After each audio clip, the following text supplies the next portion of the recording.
بسم اللہ الرحمن الرحیم۔ السلام علیکم، امید ہے آپ لوگ خیریت سے ہوں گے۔ آج کچھ فوٹیجز آپ اپنی ٹیلی ویژن سکرینز پہ اور سوشل میڈیا کے اوپر دیکھ رہے ہوں گے جو کہ نیو یارک سے آئی ہیں۔ جنرل اسمبلی کی جو اجلاس جنرل اسمبلی کا چل رہا ہے اس کی سائیڈ لائن کے اوپر کچھ ملاقاتیں ہو رہی ہیں۔ ان ملاقاتوں میں کچھ فوٹیجز بہت دلچسپ ہیں اور وہی میں آپ کے سامنے رکھنا چاہتی ہوں۔ مثلاً ایک جو فوٹیج ہے وہ شہباز شریف صاحب کی پریزیڈنٹ ٹرمپ کے ساتھ ملاقات ہے، اور اس ملاقات میں نائب وزیر اعظم اسحاق ڈار صاحب بھی جو ہے وہ کھڑے دکھائی دیتے ہیں، اور اس ملاقات کے اندر جو ہے وہ کچھ انگلی کے اشارے سے شہباز شریف صاحب جو ہیں ٹرمپ صاحب کو کچھ بات کرنے کی کوشش کر رہے ہیں، اور اسی طرح سے وہ بھی کوئی اس کو رسپونڈ کر رہے ہیں، اور اس کے بعد پھر ہینڈ شیک ہے اور طویل ہینڈ شیک ہے، اور کافی دیر وہ مصافحہ کرتے ہیں۔ کوئی بہت ایسے بات کرنے کی کوشش کر رہے ہیں جیسے کہ بہت کوئی قریبی دوست یا ہمنوا جو ہیں وہ بہت عرصے کے بعد ملے ہوں اور وہ اتنی قربت کے ساتھ جو ہے وہ بات کر رہے ہیں۔ یہ ان کی باڈی لینگویج ہے، یہ جس کو بدن بولی کہتے ہیں، جو کہ اس میٹنگ کے اندر نظر آ رہی ہے۔ اس کو بہت سارے لوگ سوشل میڈیا پہ اس پہ بڑے تبصرے بھی کر رہے ہیں کہ کچھ لوگ یہ کہہ رہے ہیں کہ یہ جو ملاقات ہے یہ بہت ہی خوشگوار موڈ میں ہوئی ہے، اور اس ملاقات میں جو کہ مختصر تھی مگر اس کے اندر جو ہے دونوں کا بہت ان کی قربت اور ہم آہنگی نظر آ رہی ہے۔ کچھ لوگ یہ کہہ رہے ہیں کہ شہباز شریف صاحب جو ہیں وہ ان کی طرف سے وارمنس زیادہ تھی، اور کچھ لوگ یہ کہہ رہے ہیں کہ شہباز شریف صاحب جو ہیں وہ انہوں نے ہاتھ پکڑا اور اس کے بعد اس ہاتھ کو مطلب بہت مضبوطی سے انہوں نے خود تھامے رکھا۔ تو بہت دلچسپ تبصرے جو ہیں وہ سوشل میڈیا پہ دیکھنے کو مل رہے ہیں۔ ہم ان دلچسپ جو تبصرے ہیں ان کو تو ایک طرف رکھتے ہیں، لیکن جو اصل بات ہے وہ یہ ہے کہ پریزیڈنٹ ٹرمپ کے ساتھ شہباز شریف صاحب کی جو ملاقات ہے یہ سائیڈ لائن کی سب سے اہم ملاقاتوں میں سے ہے، اور جنرل اسمبلی کا اجلاس جب بھی ہوتا ہے تو اس کے جو سائیڈ لائنز ملاقاتیں ہوتی ہیں ان کو بڑی اہمیت ملتی ہے۔ اس وقت جو یہ ملاقات ہو رہی ہے یہ اس یعنی وقت پہ ہو رہی ہے یہ ملاقات جب کہ پاکستان اس وقت ریجنل لیول کے اوپر بہت اہم مقام پر کھڑا ہے۔ اس سے پہلے پریزیڈنٹ ٹرمپ کی ان کا جو لنچ پہ بلانا آرمی چیف کو، فیلڈ مارشل کو، اس ملاقات کا چرچا ظاہر ہے کہ رہا ہے۔ اس کے بعد سے کئی بار، اور کل کی تقریر میں بھی جو ہے وہ پاکستان ہندوستان کی جنگ کے بارے میں بات کرنا، گو کہ وہ اپنا سی وی پیش کر رہے تھے پریزیڈنٹ ٹرمپ نوبل انعام کے لیے، لیکن اس کے باوجود اس کا تذکرہ کرنا، اور اس کے بعد پھر جو اسلامی سربراہان کا اجلاس تھا اس کے اندر بھی پاکستان کو خصوصی طور پر بلایا جانا یقینی طور پر بہت اہم ہے، اور ظاہر ہے یہ ملاقات بہت اہم ہے۔ اس کے بعد پھر ایک اور ملاقات ہے جو کہ سوشل میڈیا پہ بہت چل رہی ہے، اور اس کے اوپر بھی بہت زیادہ، اس فوٹیج کے اوپر بھی بہت کمنٹس آ رہے ہیں، بہت زیر بحث ہے، وہ موضوع بحث ہے جسے کہنا چاہیے۔ وہ ملاقات یہ ہے کہ اس میں ایک طرف شہباز شریف صاحب درمیان میں بیٹھے ہیں، ایک طرف ان کے شاہ اردن ہیں، اور دوسری طرف قطر کے امیر بیٹھے ہیں۔ یہ تمام ایک دوسرے کے ساتھ گفتگو میں جو ہے وہ مشغول ہیں، اور ان سب کی توجہ جو ہے وہ شہباز شریف صاحب کی طرف ہے۔ اب جو ڈپلومیٹک لینگویج ہوتی ہے اس میں ظاہری بات ہے کہ ایک ایک اشارہ، ایک ایک موومنٹ، ایک ایک جسے کہتے ہیں کہ وہ ابرو کا اشارہ، یہ سب بہت معنی رکھتا ہے۔ اس میٹنگ کے اندر بھی سب کا توجہ کے ساتھ شہباز شریف صاحب کو سننا، اس کے اوپر بھی بہت اہم جو ہے وہ اس وقت باتیں ہو رہی ہیں، اور اس کے اوپر بھی تبصرے چل رہے ہیں۔ لیکن اصل بات یہ ہے کہ جو میں نے تھوڑی دیر پہلے آپ کے سامنے عرض کی ہے کہ جو پاک بھارت جنگ کے بعد ملنا، ملاقاتیں ہونا، اور پھر پاکستان کا مرکزی کردار ہونا، پاکستان کے آرمی چیف کو بھی جس طرح سے ان کا امریکہ جانا، اور اس کے بعد پھر پوری دنیا کے اندر پاکستان کا چرچا ہونا، یہ سب بہت ہی اہم باتیں ہیں، اور اس میں جو نمایاں بات ہے وہ یہ کہ پاکستان کی جو حیثیت ہے وہ ریجنل سطح کے اوپر، وہ بین الاقوامی سطح کے اوپر وہ بالکل ایک مستند حیثیت کے اندر کھڑی ہے۔ اس کی پاکستان کی جو حیثیت سیاسی اعتبار سے بھی میں اس کے اوپر بھی تذکرہ کروں گی، لیکن جو ایک علاقائی صورتحال ہے اس کے اندر بھی سعودی عرب کے اندر پیکٹ ہونا اور اس کے ساتھ ساتھ ایران اسرائیل کی جنگ کے اندر پاکستان کا کردار سامنے آنا، صدر ٹرمپ کا فیلڈ مارشل صاحب سے ملنا، چین کے اندر ملاقاتوں کا ہونا، چین کی جو میٹنگز تھیں سربراہان کی سمٹ اس کے اندر پاکستان کا ایکٹیو رول ہونا، یہ سب اس بات کی غمازی کر رہا ہے کہ پاکستان کا جو کردار ہے وہ بدل چکا ہے اور پاکستان کو اب اس سے آگے بڑھنا ہے۔ وہ آگے کیسے بڑھنا ہے؟ مثلا کل میں خبر دیکھ رہی تھی ورلڈ بینک کے صدر کے ساتھ بھی ملاقات شہباز شریف صاحب کی ہوئی ہے، لیکن خبر یہ ہے کہ پاکستان اور ورلڈ بینک نے ہی یہ رپورٹ جاری کی ہے کہ پاکستان جو ہے وہ اس میں 1/4 اس کا جو حصہ ہے وہ غربت کی لکیر سے نیچے چلا گیا، یعنی کہ غربت میں اضافہ ہوا ہے۔ یہ خبر معمولی خبر نہیں ہے۔ ایک ملک جو کہ نیوکلیئر اسٹیٹ ہے، ایک ملک جس کی دفاعی طاقت کو پوری دنیا تسلیم کر رہی ہے، ایک ملک جس کے اندر پاکستان کے یعنی جو نوجوان ہیں 70% اس کی آبادی ہے، جو بے روزگار بھی ہیں، جن کو کہ تعلیم کی بھی ضرورت ہے، ایک ملک جس کا سب سے بڑا صوبہ جو ہے صوبہ بلوچستان، وہاں پر اس وقت آبادی جو ہے وہ وہاں پہ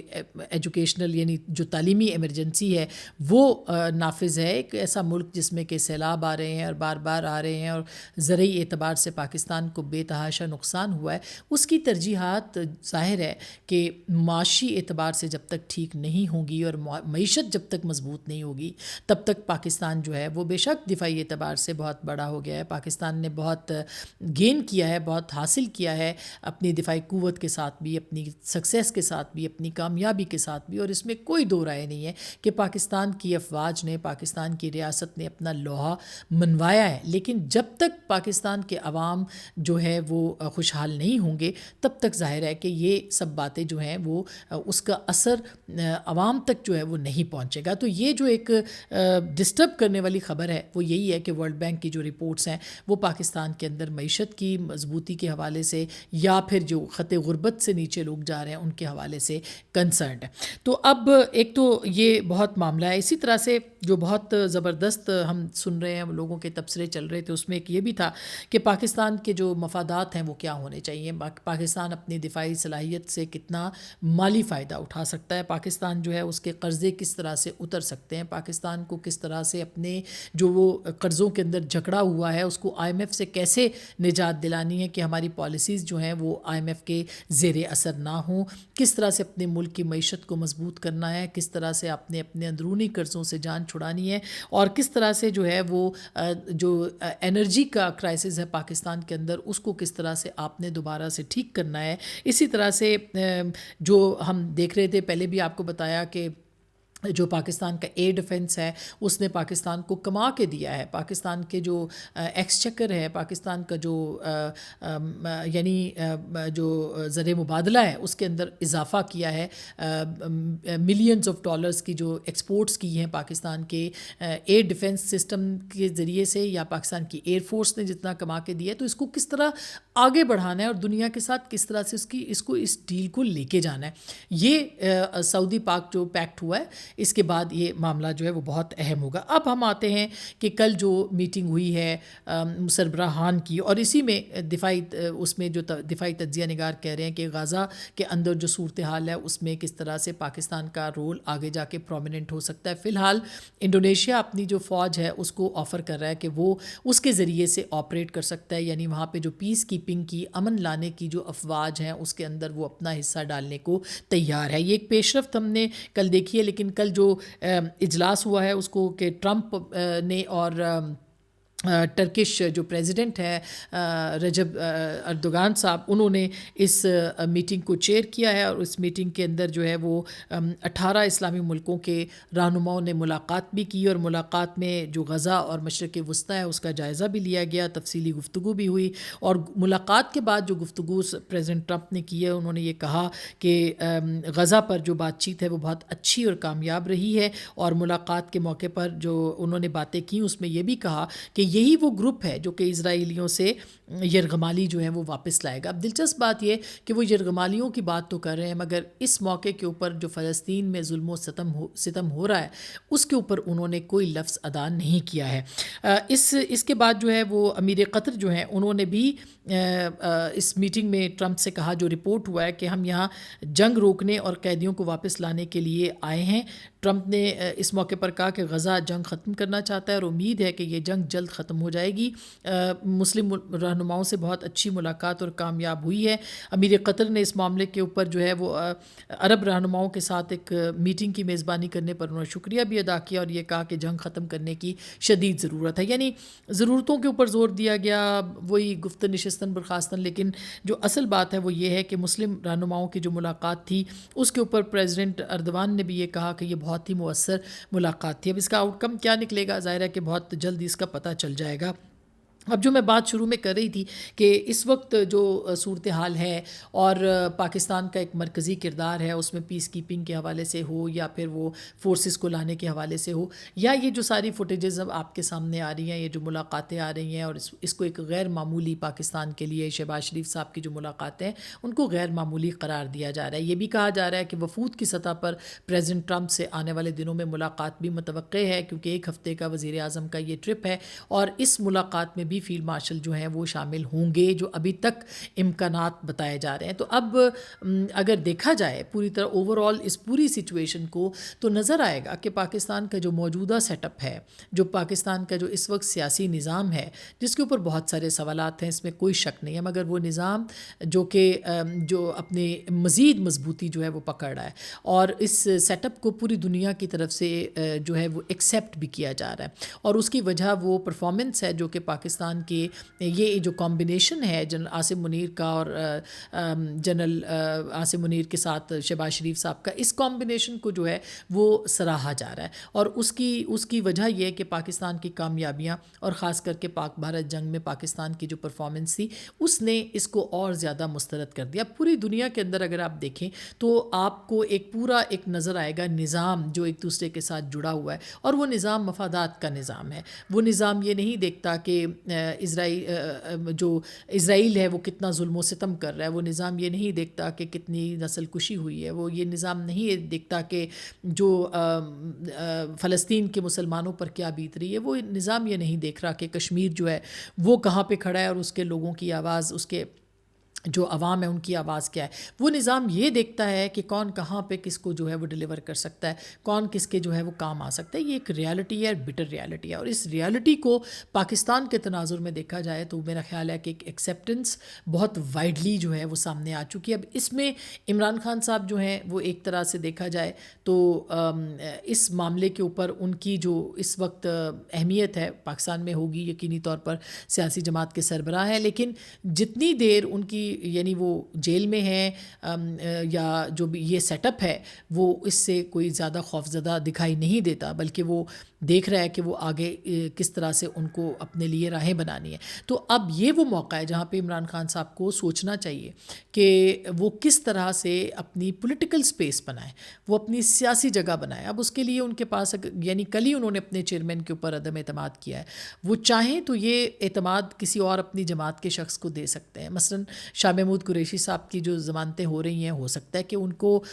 وہ باہر آ جائیں۔ کیا عمران خان صاحب ان کے اوپر اعتماد حاصل کریں گے؟ ان کے صاحبزادے بھی، ان کے بھی تمام کیسز جو ہیں وہ ختم ہو رہے ہیں دہشت گردی کے حوالے سے، 9 مئی کے حوالے سے، اور کہا جا رہا ہے کہ شاہ محمود قریشی صاحب جو ہیں ان کے بھی